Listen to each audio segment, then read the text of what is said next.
आज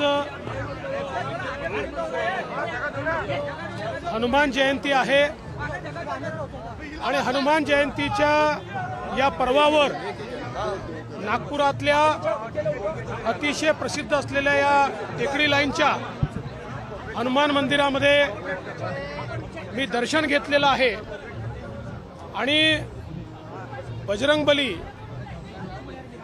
बुद्धीही देतात आणि शक्तीही देतात।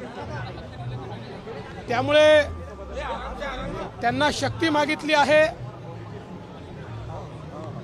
जे काही आपल्या राज्यावर आणि देशावर संकट येतात ते दूर करण्याकरता आणि त्यांना बुद्धी मागितली आहे आमच्याही करता आणि सुबुद्धी मागितली आमच्या विरोधकांकरता।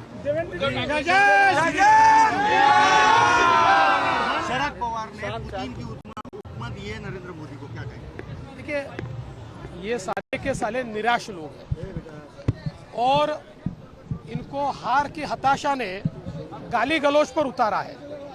और आप सभी जानते हैं जब जब मोदी जी को गाली पड़ती है तब तक विजय बड़ी होती है। तो ये जितनी गाली देंगे लोग उतना ज्यादा मोदी जी को प्यार करेंगे।